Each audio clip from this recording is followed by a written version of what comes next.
เราเป็นเด็กตั้งใจเรียนอะแล้วอยากเอาเรื่องเรียนให้อยู่ด้วยเราต้องทำงานอีกอยู่กับบิ๊กโปรเจกต์อีกเราโฮสองเรื่องนี้ยังไงอะ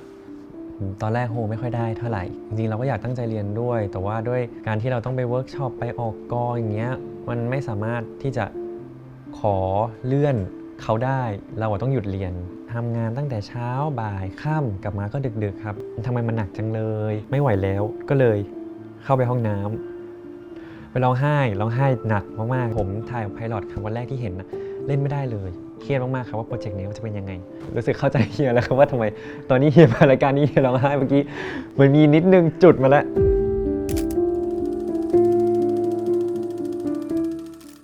สวัสดีครับนิวอยู่ดีก็เริ่มเลยเริ่มเลยครับเริ่มเลยครับสวัสดีครับพี่คงไม่ได้ทำชาไข่มุกให้อะนะคือรีเควสชาไข่มุกเนี่ยคือได้พี่ตื่นมาต้มไข่มุกให้เนี่ยมันก็จะยากสำหรับพี่เป็นนิดนึงลองกินซิกินได้ไหมกินได้ครับกินได้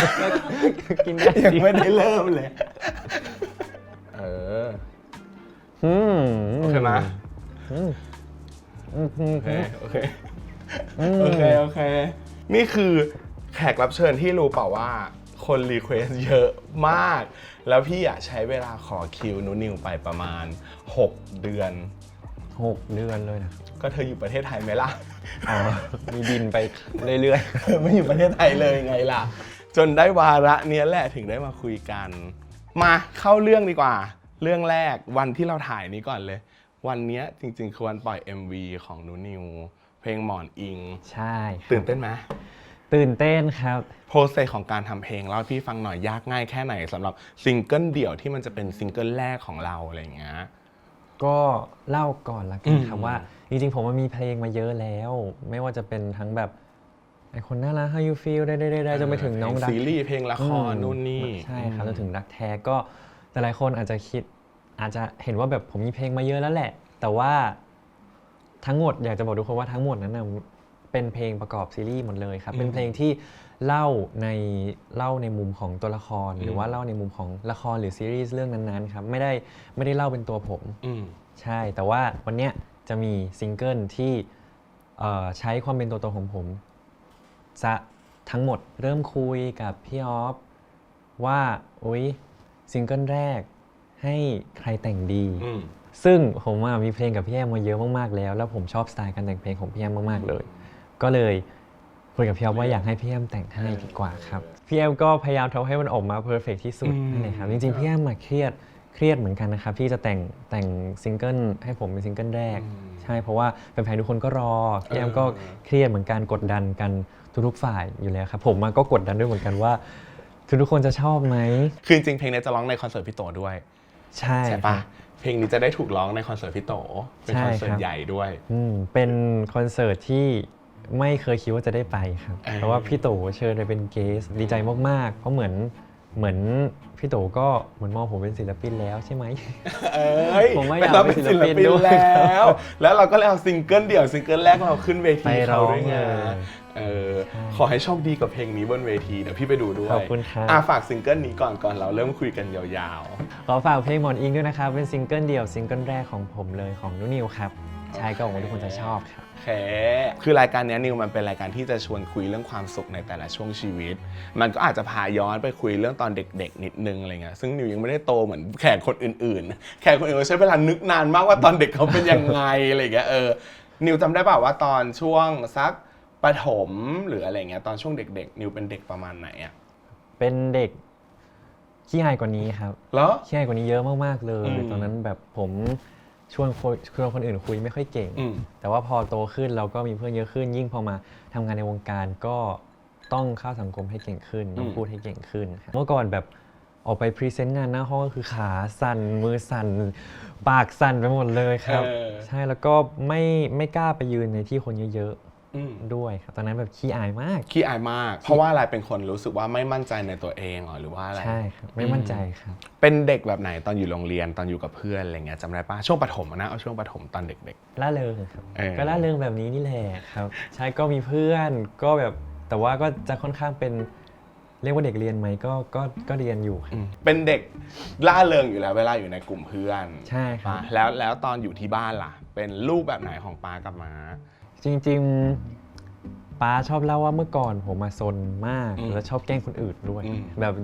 อยู่ในหมายถึงแกล้งกันในครอบครัวนะครับแบบแกล้งคุณยายแกเป็นเด็กแสบเมื่อก่อนครับเมื่อก่อนผมโตมากับคุณยายด้วย แต่ว่าตอนนี้คุณยายท่านก็เสียไปนานมากๆแล้วครับคุณยายเลี้ยงมาตั้งแต่เด็กเลยครับเพราะว่าคุณพ่อคุณแม่ต้องออกไปทำงานทุกวันเลยก็เลยไม่มีคนอยู่ดูครับ ก็เลยอยู่กับคุณยายแทน แล้วก็พอถึงช่วงหนึ่งเริ่มโตขึ้นก็ย้ายออกมาอยู่อีกบ้านหนึ่งครับมาอยู่กับคุณพ่อคุณแม่พี่ชายแล้วก็คุณลุงครับ โตขึ้นมาหน่อยล่ะนิวสักช่วงมัธยม เห็นตัวเองโตขึ้นไปในเวไหนตอนนั้น มีอะไรเปลี่ยนแปลงหลายๆอย่างเลยครับ อืม เพราะว่าอย่างตอนประถมอ่ะผมยังไม่รู้ตัวเลยว่าอยากเรียนอะไรดี อยากจะเป็นอะไรอยากจะทำงานอะไร ก็แค่เรียนไปเรื่อยๆครับก็ตั้งใจเรียนไปเรื่อยๆ แต่ว่าสิ่งหนึ่งที่จำได้ตอนประถมก็คือเดินผ่านคุณครูต่างชาติ2 คนยืนคุยกันเป็นภาษาอังกฤษหรือภาษาอะไรสักอย่างนี่แหละครับแล้วแบบ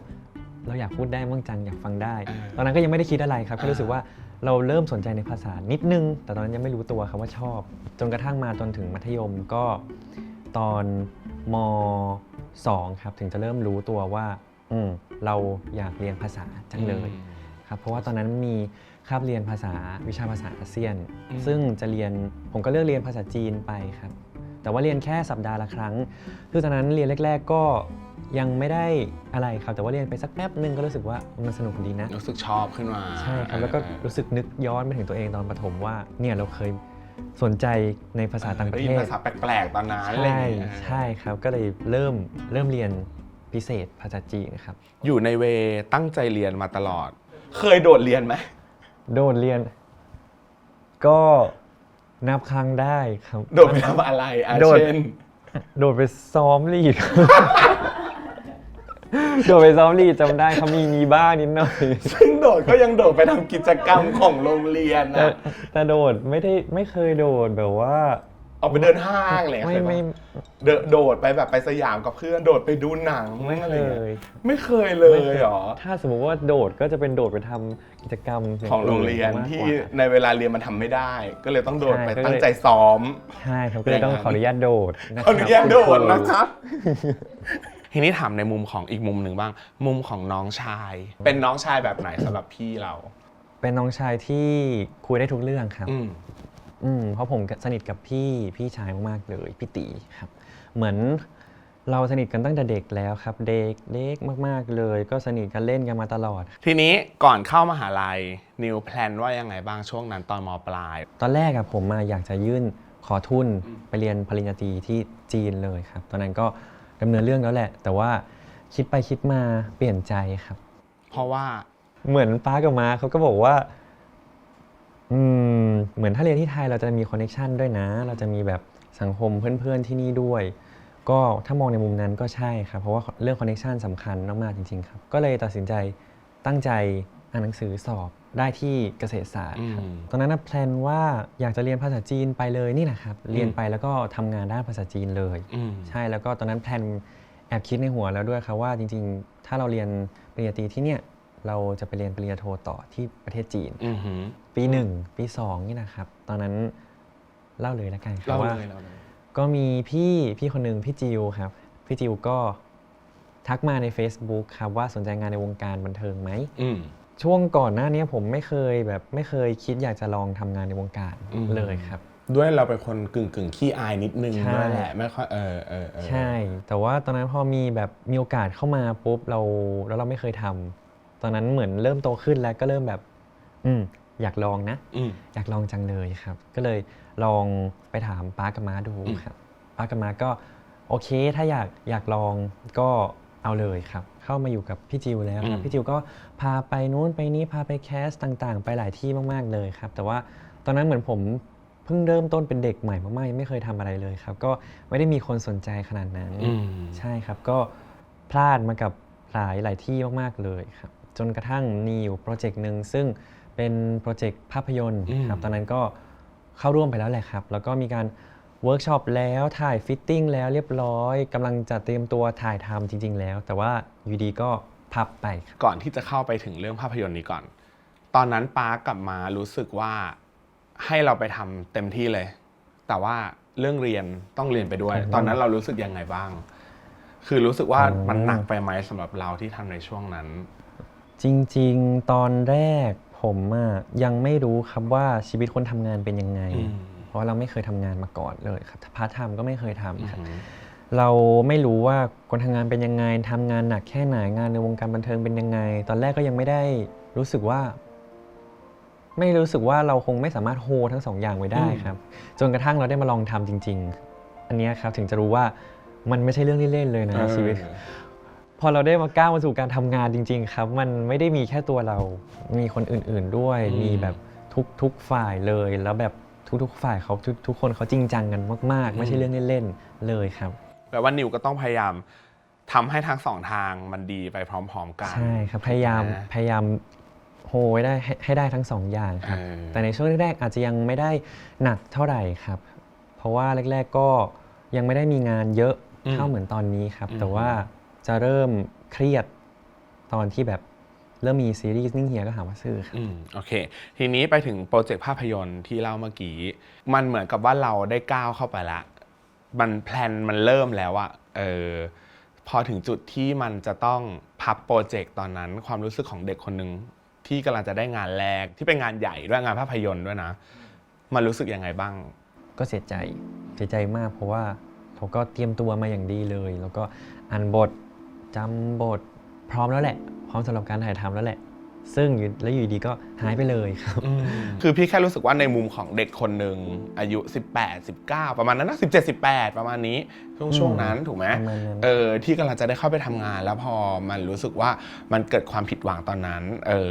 คุยกับป้ากับม้าว่าไงบ้างจริงๆป้ากับม้าก็น่าจะรู้แหละครับว่าผมก็เฟลนะเสียใจนะแต่ป้าม้าก็ปลอบแล้วก็ให้กำลังใจแหละครับแต่ว่าเหมือนครั้งนั้นก็เป็นเพิ่งจะครั้งแรกด้วยแหละจริงๆโปรเจกต์นั้นมีหลายคนมากๆเลยซึ่งก็มีคนอื่นๆที่ร่วมโปรเจกต์นั้นนะเขาก็เสียใจเหมือนเราแหละก็เหมือนเราแหละแล้วแต่เขาก็ผ่านมันไปได้แล้วก็ต้องผ่านได้อยู่แล้วสิโอเคใช่ถูกต้องทีนี้พอจบจากอันนั้นผ่านระยะเวลามานานไหมกว่าจะเอาตัวเองเข้ามาอยู่ในโปรเจกต์นิ่งเฮียไม่ได้นานเท่าไหร่ครับเหมือนพอโปรเจกต์ล่มปุ๊บพี่จิวก็หาอะไรให้ทำอย่างเงี้ยครับแล้วก็จนวันหนึ่งพี่จิวก็บอกว่าเนี่ยดูมันดีติดต่อมานะก็เลยพาไปดูตัวครับใช่วันนั้นก็ไปหาพี่ออฟครับไปคุยกับพี่ออฟที่เอเชียทีคจำได้เลยครับวันนั้นเป็นการเจอกันครั้งแรกซึ่งก็ให้คุณพ่อไปด้วยวันนั้นก็มีพี่จิวมีพี่ออฟมีผมแล้วก็มีคุณพ่อพี่ออฟก็ถามเลยครับเหมือนไปสัมภาษณ์เลยครับว่ามีมุมมองมีความคิดเห็นยังไงที่เราจะมาทำงานจะมาเล่นซีรีส์แล้วก็มาเล่นซีรีส์วายด้วยจริงๆตอนนั้นยังไม่รู้นะครับว่าเป็นโปรเจกต์อะไรเรื่องอะไรใช่ครับเหมือนเราก็เข้ามาในค่ายก่อนแหละตอนนั้นก็ยังแบบยังพูดไม่เก่งยังพูดไม่ค่อยได้เท่าไหร่ครับแบบยังอายอยู่ตอนนั้นก็ให้ป้าช่วยตอบด้วยครับให้ป้าช่วยคุยกับพี่อ๊อฟด้วยตอนนั้นผมก็ใหม่แล้วยังใหม่อยู่มากครับยังใหม่กับการที่จะต้องไปสัมภาษณ์หรือว่าคุยเรื่องจริงจังกับการทำงานอย่างเงี้ยครับพอได้เข้าไปอยู่ดูมันดีจำได้ไหมบรรยากาศช่วงแรกๆในมุมของเราเป็นยังไงบ้างวันนั้นเป็นวันแรกที่เจอทุกคนแล้วแบบตอนแรกก็เกรงมากๆครับตื่นเต้นว่าแบบอุ๊ยพี่ๆเขาจะดุไหมอ่ะเดี๋ยวนะคือเจอวันแรกเป็นวันที่เราต้องมาทำงานเลยก็คือถ่ายปฏิทินเลยใช่ครับจริงเหรอใช่เขาเจอที่นั่นเลยครับทุกคนอยู่กันพร้อมหน้ากำลังถ่ายตื่นเต้นไหมตื่นเต้นครับเพราะว่าแบบกลัวพี่ๆเขาดุแต่ว่าพอเข้าไปปุ๊บมันแบบไม่เหมือนที่คิดไว้เลยครับพี่ๆเขาไม่ดุเลยสักนิดครับพี่ๆเขาแบบเฟรนลี่มากๆทุกคนเลยแล้วพี่เขาพูดเก่งกันทุกคนด้วยครับตอนแรกก็ผมยังไม่ค่อยกล้าคุยเท่าไหร่ครับตอนนั้นพูดน้อยมากๆเลยครับแทบจะไม่ได้ชวนพี่หรือเพื่อนๆคุยเลยมีแต่แบบทุกคนมาชวนคุยซะมากกว่าก็เป็นการต้อนรับที่อบอุ่นสำหรับเด็กใหม่ที่เข้ามาทำงานมากเลยทีนี้จากตรงนั้นวันที่พี่อ๊อฟบอกว่าอยากให้เราเข้ามาร่วมโปรเจกต์นิ่งเฮียตอนนั้นเป็นไงบ้างเล่าให้ฟังหน่อยโปรเจกต์นี้สำหรับผมเป็นสำหรับตอนนี้ด้วยครับเป็นอะไรที่ใหญ่มากๆเหมือนตอนนั้นเราก็ยังใหม่มากๆด้วยแทบไม่ได้ทำงานอะไรแบบหน้ากล้องสักเท่าไหร่เลยครับแล้วอยู่ดีเราก็ได้รับโปรเจกต์นี้เลยซึ่งได้เล่นคู่กับเฮียด้วยครับซึ่งเฮียเขาก็ มีชื่อเสียง เออ ครับมีชื่อเสียงอยู่แล้วด้วยแล้วแบบเราใหม่อย่างเงี้ยเราก็กลัวครับ กลัวแล้วก็กดดันเครียดด้วยครับว่าเราจะทำได้ไหมล่ะ เราจะได้ไหมล่ะ เราจะทำได้ไหมแล้วเราจะไปทวงใครหรือเปล่า เพราะเราก็ไม่เคยเลยครับ กลัวไปทวงเฮียด้วย กลัวแบบทวงพี่ๆทีมงานด้วยครับว่าเราเล่นไม่ได้อย่างเงี้ยครับ แต่ก็ตอนนั้นก็ดีใจมากๆแบบมาก ๆเลยครับ ที่เราได้รับโปรเจกต์ที่ใหญ่ขนาดนี้ จากเด็กคนหนึ่งที่ตั้งใจเรียนมาตลอดเลย ไม่เคยทำงานอะไรพวกนี้มาเลย พอได้เข้ากองจำวันที่ถ่ายไพลอตของซีรีส์เรื่องนี้ได้ปะ จำได้ครับ เป็นไง จำ บ้าง ได้เลยจำโลเคชันได้ด้วยครับ อ่า จำชุดจำทรงผม อืม จำบรรยากาศได้หมดเลยครับ เพราะว่าครั้งนั้นเป็นครั้งแรกที่ออกกองซีรีส์จริงจังครับถึงแม้ว่าจะไม่ใช่การถ่ายซีรีส์ก็ตามเป็นการถ่ายไพลอตวันนั้นก็โห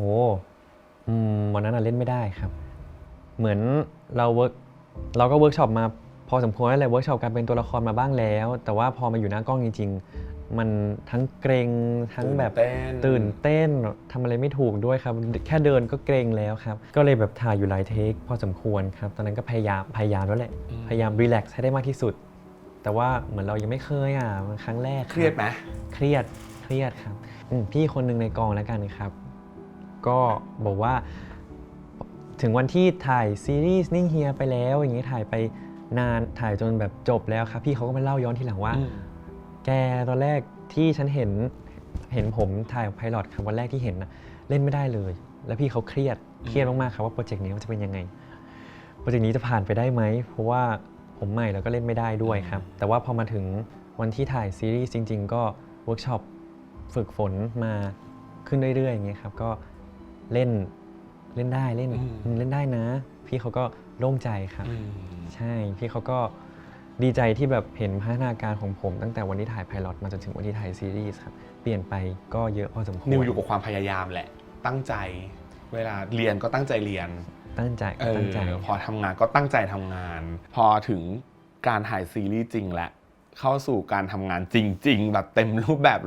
100%ตอนนั้นเป็นไงบ้างจำบรรยากาศของตัวเองได้ไหมว่าช่วงชีวิตตอนนั้นของตัวเองเป็นยังไง เหมือนช่วงที่ถ่ายทำจะเป็นช่วงปี 3ละกันจะเป็นช่วงที่เรียนหนักที่สุดแล้วครับหนักกว่าปี 4 ด้วย อย่างถ้าเป็นปี 4 จะหนักเรื่องทำทีซิสแต่ว่าช่วงปี 3มันจะเป็นช่วงที่แบบเรียนเยอะงานเยอะพรีเซนต์เยอะสอบยากวิชาก็ยากด้วยครับ ซึ่งแบบคุณแล้วก็แบบ คนลุก ครับช่วงนั้นแบบงานด้วยเรียนด้วยช่วงแรกปรับตัวไม่ได้ครับปรับตัวไม่ได้เลยเนี่ยแหละพี่กำลังจะถามเรื่องเนี้ยว่าตอนนั้นทำยังไงกับการที่คือเราเป็นเด็กตั้งใจเรียนอะแล้วอยากเอาเรื่องเรียนให้อยู่ด้วยเราต้องทำงานอีกอยู่กับบิ๊กโปรเจกต์อีกเราโฮสองเรื่องนี้ยังไงอะ ตอนแรกโฮไม่ค่อยได้เท่าไหร่ครับจริงๆเราก็อยากตั้งใจเรียนด้วย แต่ว่าด้วยการที่เราต้องไปเวิร์กช็อปไปออกกองอย่างเงี้ยมันไม่สามารถที่จะขอเลื่อนเขาได้เราต้องหยุดเรียนไปทำงานใช่ไหมครับซึ่งเราก็พลาดเนื้อหาพลาดงานอะไรต่างๆไป ซึ่งตอนนั้นก็กลัวเหมือนกันครับกลัวว่าจะสอบไม่ได้หรือเปล่ากลัวแบบอาจารย์จะไม่โอเคหรือเปล่าตอนนั้นก็คุยถามอาจารย์ครับว่าเนี่ยผมต้องมีถ่ายซีรีส์นะอยากจะแบบขอลาไปถ่ายได้ไหมซึ่งมันไม่ใช่แค่ครั้ง2 ครั้งด้วยครับเพราะว่าออกกองเยอะครับซึ่งหลายครั้งมากๆกลัวแบบอาจารย์ไม่เข้าใจครับแต่ว่าอาจารย์ช่วยครับอาจารย์แบบเข้าใจว่าเหมือนด้วยความที่เราเรียนไปเราก็เรียนไปเพื่อทำงานแล้วในขณะที่ตอนนี้เราได้รับการโอกาสในการทำงานแล้วอาจารย์ก็บอกว่าแล้วทำไมถึงจะต้องห้ามหรือว่าไม่ช่วยด้วยล่ะก็ให้เด็กออกไปทำงานด้วยแต่ว่าแค่ให้เรามีงานส่งมาพรีเซนต์แล้วก็สอบให้ได้ให้ผ่านเท่านั้นก็พอแล้วอย่างตอนสอบเนี้ยครับเครียดมากๆครับเพราะว่าสอบยากเนื้อหายากมากๆเลยครับแล้วก็ต้องจำบทด้วยอ่านบทด้วยต้องแบบซ้อมฝึกนู่นฝึกนี่เยอะแยะเต็มไปหมดออกกองอีกเครียดจนแบบบางทีจริงๆมีแอบร้องไห้ด้วยครับแอบร้องไห้อยู่ที่บ้านครับว่าทำไมมันหนักจังเลยแต่ว่าด้วยความที่อาจารย์ช่วยด้วยแล้วก็เพื่อนก็ช่วยเต็มที่เหมือนกันครับตามงานให้เต็มที่เลยช่วงนั้นก็อยู่บ้านก็อ่านบทด้วยครับแล้วก็กลับมาก็เคลียร์งานจนดึก ทั้งอ่านบททั้งเคลียร์งานอย่างเงี้ยวนไปเรื่อยๆครับอ่านหนังสือเตรียมสอบอีกก็หนักครับแต่ว่าก็ผ่านมาได้ผ่านมันมาได้ซึ่งจริงๆแล้วมันไม่ได้หนักแค่ช่วงถ่ายทำด้วยใช่ไหมนิวช่วงที่ออนก็หนักมากเหมือนกัน เพราะว่าออนไปเราทำงานไปด้วยอีกยิ่งออนงานยิ่งเยอะแล้วเรียนก็หนักขึ้นไปอีกช่วงนั้นใช่ครับพาร์ทของซีรีส์ออนเนี่ยพี่ข้ามไปเลยเพราะว่าเราเห็นฟีดแบ็กของความสำเร็จมันอยู่แล้วว่าเป็นยังไงแต่พี่อยากรู้พาร์ทชีวิตส่วนตัวช่วงนั้นมันหนักแค่ไหนกับการที่คุยต้องอีเวนต์วันละ 2-3 งานไหนจะฟีดแบ็กของงานตัวเองอีกเรียนอีกสอบอีกอะไรอย่างเงี้ยช่วงนั้นชีวิตเราเป็นยังไงบ้างช่วงนั้นก็ประมาณปีที่แล้วครับปีที่แล้วที่ซีรีส์ออนจบประมาณช่วงต้นค่อนกลางปีครับช่วงนั้นก็งานเริ่มเข้ามาตั้งแต่ซีรีส์เริ่มออนไม่เท่าไหร่แล้วกลางเรื่องอะไรเงี้ยต้น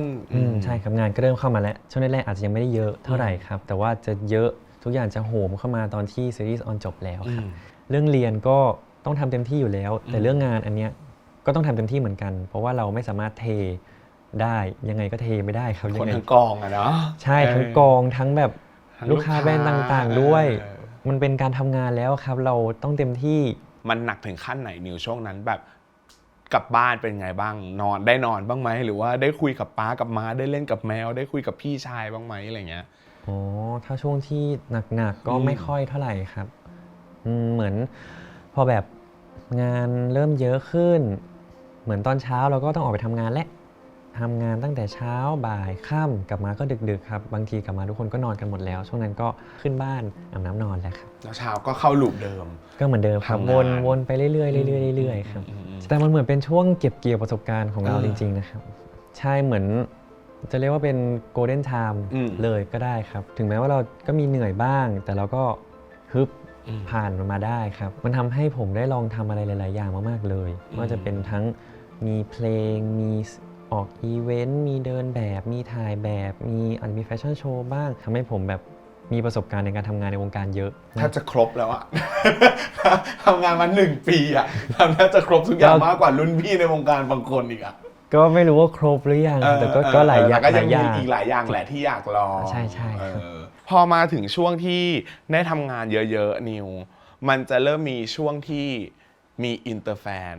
เริ่มมีแฟนต่างชาติเริ่มมีคนต่างชาติรู้จักเราเยอะขึ้น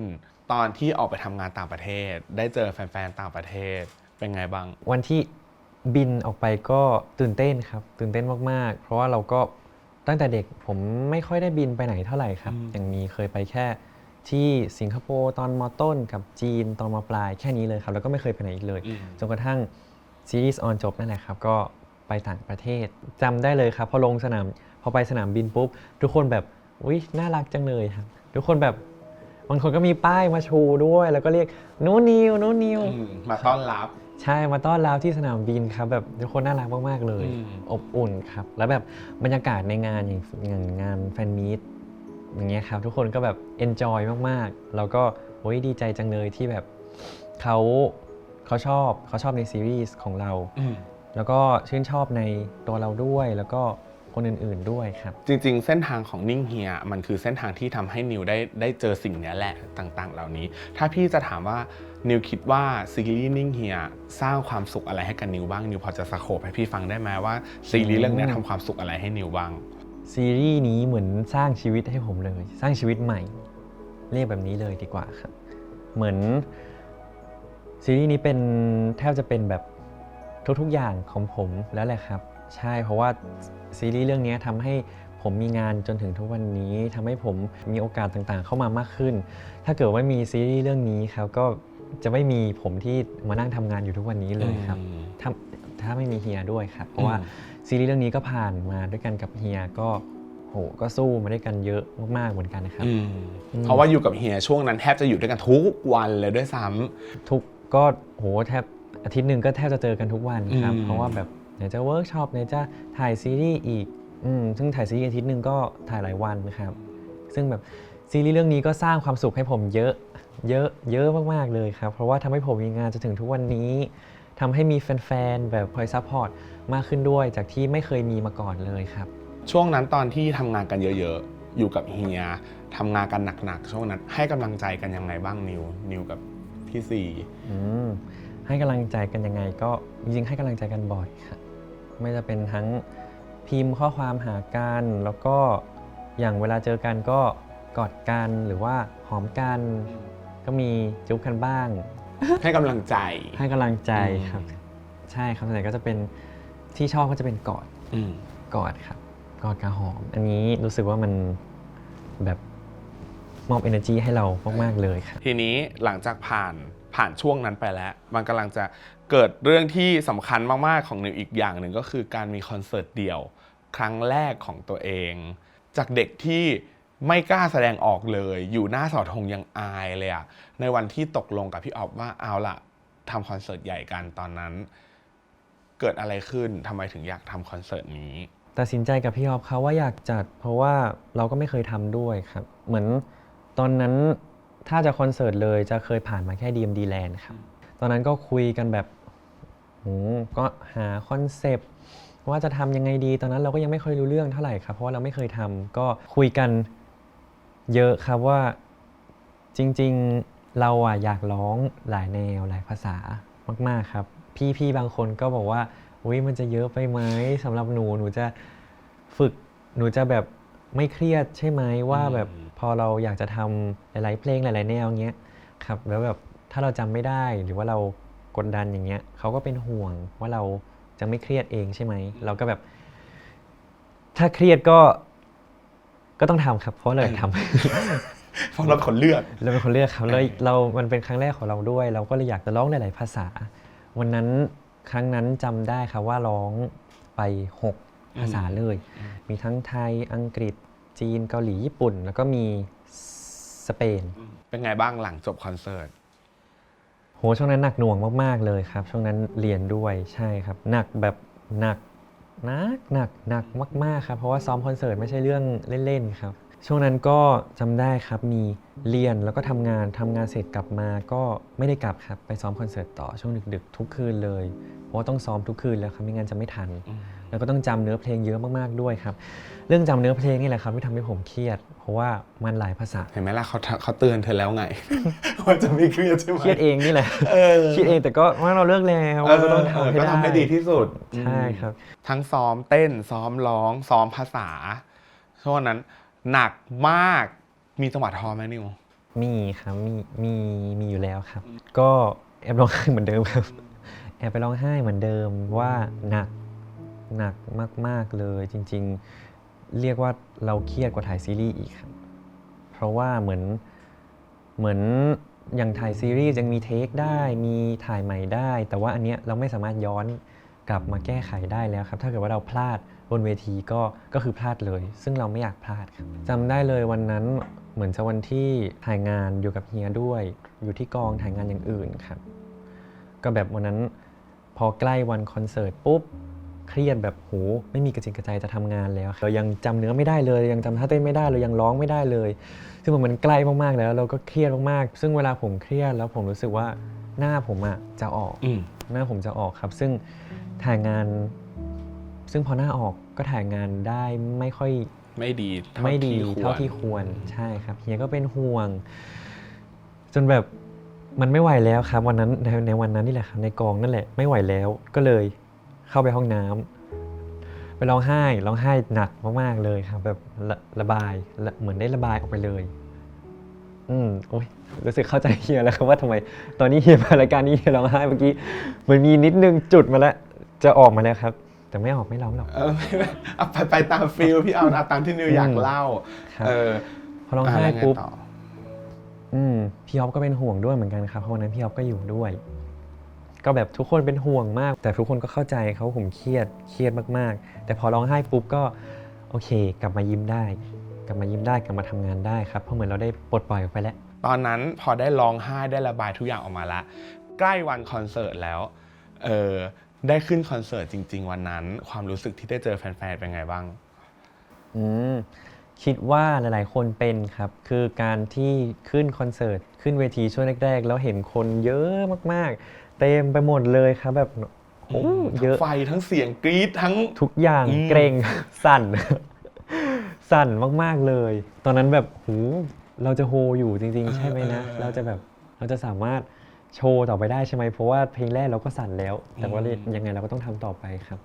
แฟนๆจะชอบบอกเสมอเลยครับว่าถึงแม้ว่าเราจะร้องเพี้ยนจะพลาดจะเต้นผิดยังไงเขาก็โอเคกับ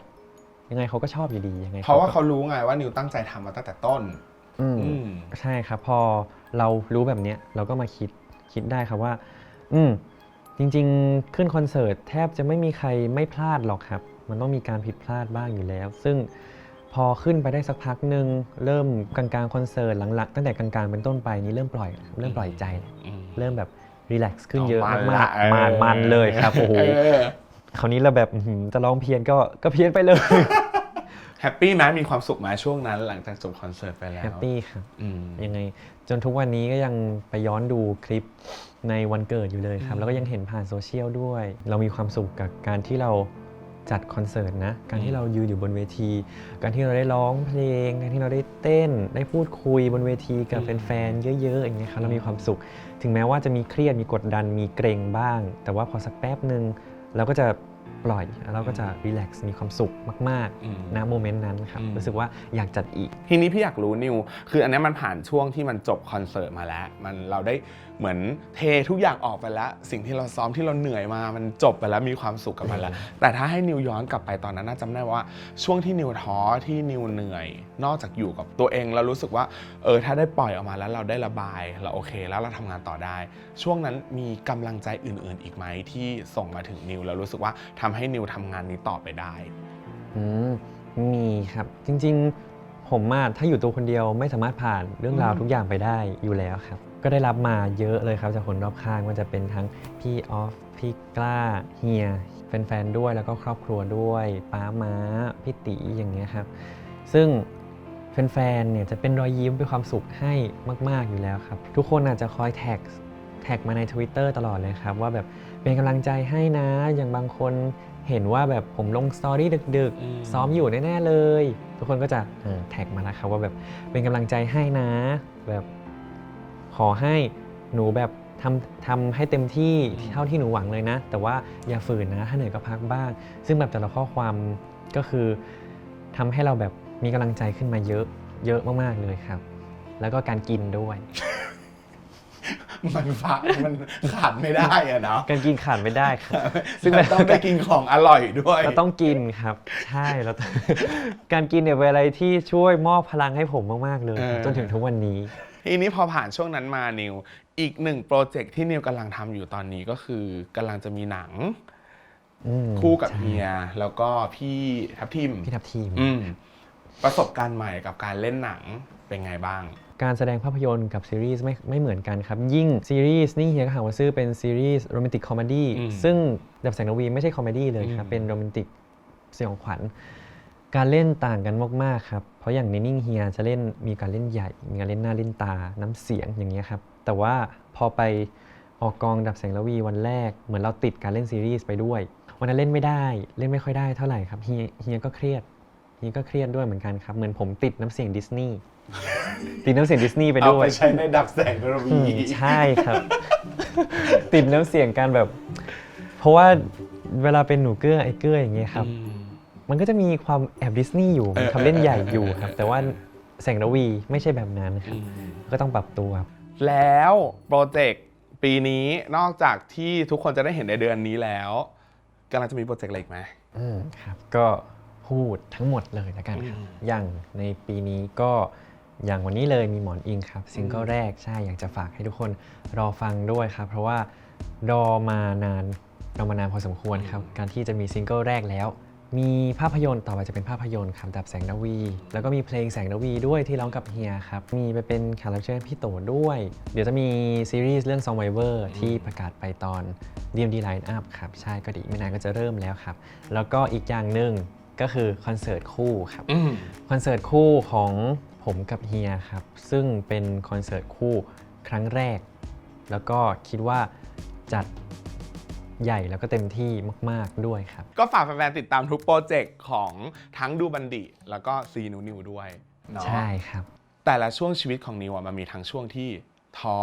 เหนื่อยแล้วก็ผ่านมาได้ ถ้าพี่ถามว่านิวมีความสุขกับอะไรมากที่สุดในช่วงนี้นิวยกให้กับอะไรที่มันเป็นความสุขของนิว เหมือนช่วงเนี้ยผมกำลังจะมีซิงเกิลเดี่ยวแล้วซึ่งพอมีซิงเกิลปุ๊บรู้ตัวแล้วว่าเราจะได้ไปร้องเพลงในงานต่างๆเยอะขึ้นเรามีความสุขนึกภาพว่าเราได้ไปร้องเพลงให้แฟนๆฟังอย่างเงี้ย ซึ่งเป็นเพลง ครับ ของเรา ใช่แล้วก็มีความสุขมากๆครับชีวิตช่วงนี้มีความสุขกับการร้องเพลงมากพี่เชื่อว่าทุกงานที่นิวกำลังจะได้ทำในตอนเนี้ยมันจะเป็นความสุขของนิวแล้วก็จะเป็นประสบการณ์ที่ดีมากๆของนิวต่อไปเรื่อยๆอยากให้เก็บช่วงเวลาของช่วงเดือนเนี้ยของตัวเองช่วงชีวิตเนี้ยไว้แล้วก็เก็บไว้ให้มันเป็นประสบการณ์ของความสุขของตัวเองดีใจที่วันนี้ได้คุยกันขอบคุณมากที่แวะมาเจอพี่แล้วก็ที่สำคัญวันนี้23ที่ออนมาลืน25 Happy Birthday ด้วย ๆโอ้ย มีความสุข ขอบคุณ มาก เป็น พี่พัดเป็นคนแรกที่แฮปปี้เบิร์ดเดย์ ๆแง่สิก็พี่ถ่ายวันที่ แล้วก็พี่พัดเป็นคนแรกในปีนี้เลยที่แฮปปี้เบิร์ดเดย์ 6 จริง ผม ปะเพราะว่าเราต้องออนวันที่23ไงพี่ก็เลยต้องรีบเบิร์ธเดย์ก่อน เดี๋ยวเราไปเจอกันอีกทีวันที่22คอนเสิร์ตพี่โต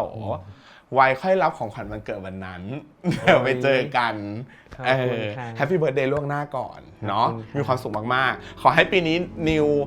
ประสบความสำเร็จแล้วก็ประสบความสำเร็จต่อไปเรื่อยๆให้เป็นเด็กตั้งใจทำงานแบบนี้ต่อไปเรื่อยๆเป็นที่รักของทุกคนต่อไปเรื่อยๆดีใจที่วันนี้ได้คุยกันขอบคุณครับ ขอบคุณครับ ขอบคุณครับ ขอบคุณมากๆเลย